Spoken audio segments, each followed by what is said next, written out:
All right, before we get started on today's video, don't forget to go down to the comment section, tell me I'm a Georgia fan, and type 1980. All right, Alabama versus Cincinnati in the college football playoff. I did a Georgia-Michigan version of this video yesterday. Going to do Alabama-Cincinnati today, the Cotton Bowl.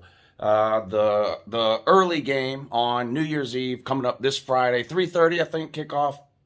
The Orange Bowl, Georgia-Michigan, the night game, 8 o'clock. So, Alabama versus Cincinnati. Alabama 12-1, SEC champions, beating Georgia. Type that too down there, don't forget.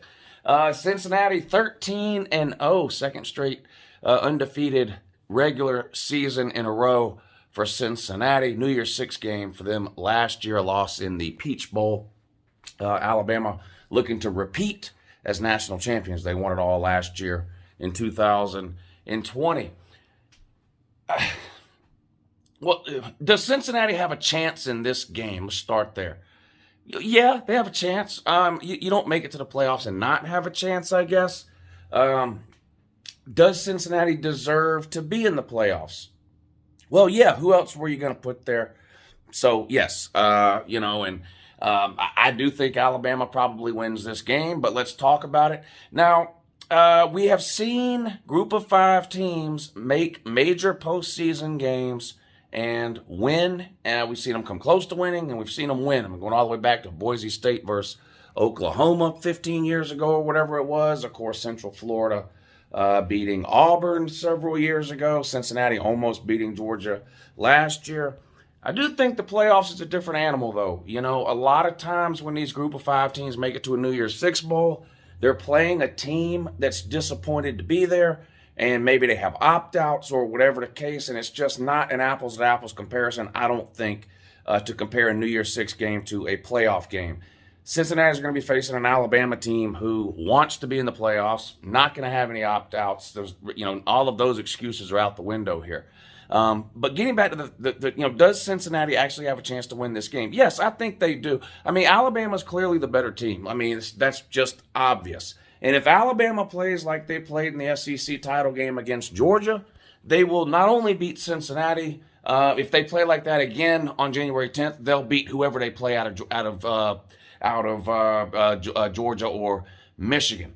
The version of Alabama that played in the SEC title game is the best team in all of college football. The question is that the team that's going to show up against Cincinnati and then again on January 10th, should they make it there in the national title game? And what I mean by that, if you watched Alabama play this year, they really only had a handful of games where they appeared to play their best, right? If you go back to the first half against Ole Miss, Alabama was absolutely dominant in that first half against Ole Miss. They were up, was it 28 or 35-0, I think, at halftime, whatever it was. Smothering defense, didn't allow Ole Miss to get going at all. Ended up winning 42-21, I believe. But the first half of that game, Alabama versus Ole Miss, at that point in the season, was the best half of football Alabama had played. Mississippi State, they absolutely destroyed Mississippi State. They looked really, really good in that game. And then Georgia in the SEC title game was, of course, their best game of the year. Their offensive line had their best game of the year by far. The defense played really well. That was the only game they didn't allow a sack all season. Alabama's given up a sack in every single game except that Georgia game. But there's also a handful of games you look at and you kind of scratch your head and you're like, wow, this doesn't look like the Alabama we're used to seeing the last few years. A lot of uncharacteristic mistakes, turnovers, special teams blunders. I mean, the Arkansas game comes to mind. The Auburn game, of course, at the end of the regular season.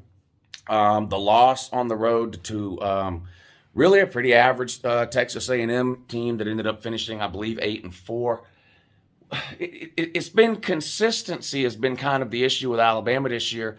And maybe that shouldn't be all that surprising when you consider how young Alabama is, particularly on offense, right? Bryce Young, first year starting, several new offensive linemen. They lost all those receivers to the NFL last year. So, you got Jamison Williams comes in, transfer from Ohio State. He sets the world on fire. Mechie was great on the other side. We'll talk more about him in a second because Alabama's got some key injuries heading into this college football playoff. But consistency has really been the concern and the issue with Alabama this season.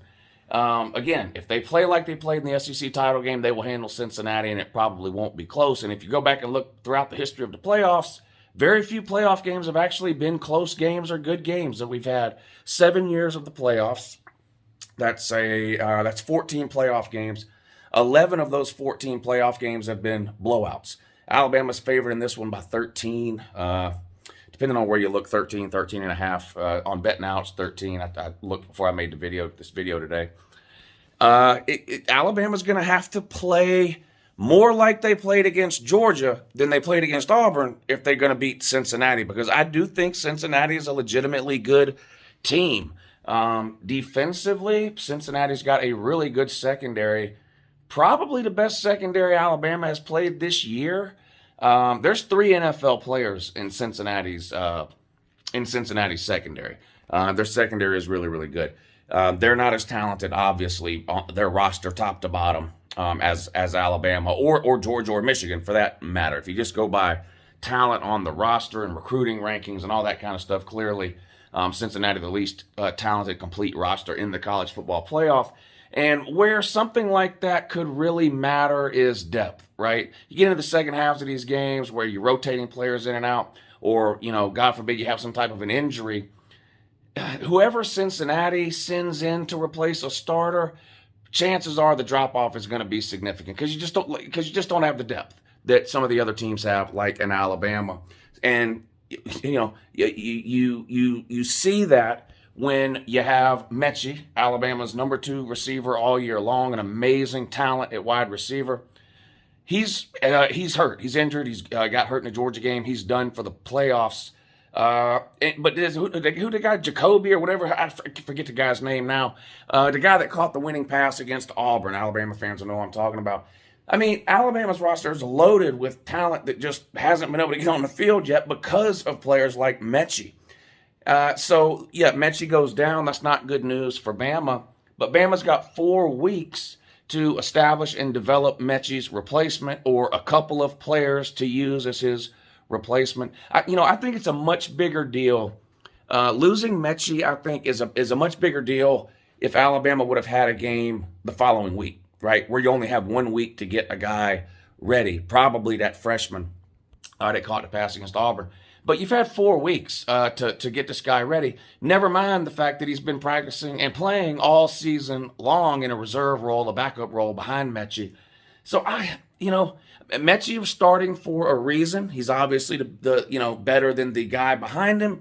How much better? Probably not a whole lot, because like I said, Alabama's got no problem finding talented skill position players. But look at the receivers they lose to the NFL. I mean, going all the way back to, however far you want to go. Ridley, Julio Jones, the 2 last year. I mean, just on and on and on. They lose them every year. 2 more step in. They never skip a beat. So having this 4 weeks, I think it really minimizes the impact of the Mechie loss for Alabama. Now, obviously, you don't ever want to see any players get hurt, and I'd rather Mechie be playing than not. But he's not playing, so we have to look at that. How does that affect things? I'm not sure it's going to have that much of an impact with 4 weeks to get the backup ready to go. Now, defensively, you had another injury. I believe this happened in practice the week after the SEC championship game. Is it Josh Jobe? Is that the cornerback's name for Alabama? Now, he's gone too. Again, a much bigger deal, I think, if you have a game 7 days later. But when you have 4 weeks, right, you're probably going to take your what was your nickel corner and put him in Jobe's place now. So you're going to have now in nickel situations maybe a fresh face out there. But again, 4 weeks to get ready for that. Offensively for Cincinnati, good, not great. Desmond Ritter's a good quarterback. Probably the second best quarterback in the playoffs behind Bryce Young, right? If I had to, how would y'all rank the playoff quarterbacks? Clearly, Bryce Young won. I'd probably put Desmond Ridder at 2, the Cincinnati QB, and then Cade McNamara and Stetson Bennett would be 3 and 4 in whatever order you want to argue about there. Probably put McNamara at 3, to be honest. But anyway, so Desmond Ridder's pretty good. He can make some plays with his legs, too. not quite as athletic as Bryce Young, doesn't have the arm that Bryce Young has, but plays a similar way, kind of, to how Bryce Young plays. I'm very interested to see how this game plays out. I'm going to be honest. I would not be surprised one bit if this game ended up being close. I do think Cincinnati's a legitimately good team. I didn't wait to the end of the year to put them in my top 4. I've had them in my top 4 for several weeks prior to the conference championship games. I think they're a legitimately good team. I've considered them a playoff contender all year long. And when they went on the road and beat Notre Dame in South Bend by 2 touchdowns, that pretty much sealed the deal. I mean, it was pretty much a given at that point if they ran the table they were going to get in, especially when Oklahoma and Clemson played themselves out of the playoffs in the regular season. That really opened up a spot for Cincinnati. Oregon losing meaningless games like they do every year also helped. 2-loss Big 12 champion, right, and an ACC champion that no one can even name, basically. And that's how you get Cincinnati in the playoffs, and here they are.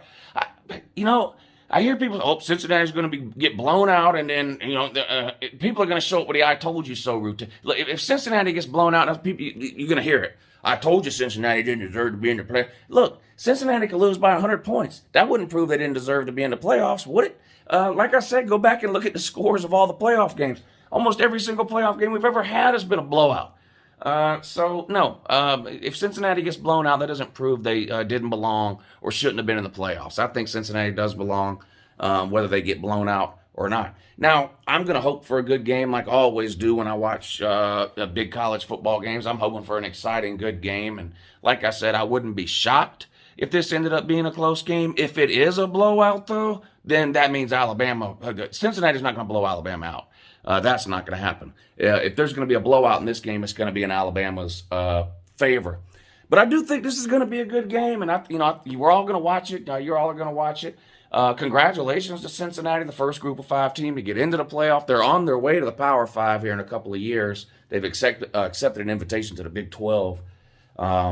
Still up in the air when all that's going to happen with Texas and Oklahoma leaving for the SEC. And then the Big 12 adding, Cincinnati, Central Florida, Houston, and some other podunk bicycle college that I can't think of the name of right now. But anyway, it's hard to pick against Alabama in this game. It just, I remember in the offseason leading up to the Miami game, now everybody pretty much figured Bama was going to win that one. It's hard to pick against Nick Saban when he has multiple weeks to prepare for the game. It's hard to pick against Nick Saban anytime. It's hard to pick against Nick Saban when he has 7 days to prepare. It's almost impossible to pick against Nick Saban when he's got 4 weeks to prepare, I know Alabama had a couple of coaches that had to miss some practice time with COVID. I think the offensive coordinator, Bill O'Brien, and Doug Marrone, is that the other one? Whoever it was. Will that have an effect? Maybe some, but they'll be back for the game. It's not like Bill O'Brien's not going to be at the game, but he did miss some practice time. How much? I'm not real sure how much that matters, honestly. Hopefully, fingers crossed, we get through this week. By we, I mean Alabama, Michigan, Georgia, and Cincinnati with no COVID outbreaks. That would just be the absolute worst. I don't care what team it happens to. That's just going to be the worst case scenario. If one of these teams can't play, or 3 of their starters can't go, or like key contributors, it would just. Can you imagine just? Take Michigan. What if that running back Hassan Haskins or the defensive end Aiden Hutchinson? What if one of them came out with COVID and couldn't play? That's just terrible. You don't want that.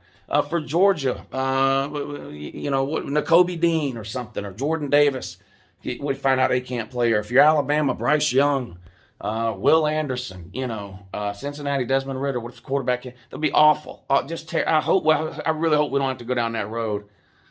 All 4 teams are at their bowl sites now. Georgia and Michigan in Miami. Bama and Cincinnati out in Dallas at the Cotton Bowl. So pretty easy for the teams to self-quarantine there, keep to themselves, avoid a lot of outside contact. So hopefully nobody gets caught up in that COVID mess and has to sit the game out, or God forbid one of these teams has to cancel. But anyway, What do y'all think? I mean, is there anybody? I know I have heard from some people that are giving Cincinnati a chance. I'm curious if there's anybody that's actually picking Cincinnati to win, though. It's hard for me to do it. I have a feeling Alabama probably gets it done. Hard to pick against Saban with all this time to prepare, and they're just so much more talented overall than Cincinnati. But anybody think Cincinnati actually wins the game? You can let me know down below. Anyway, have a good day.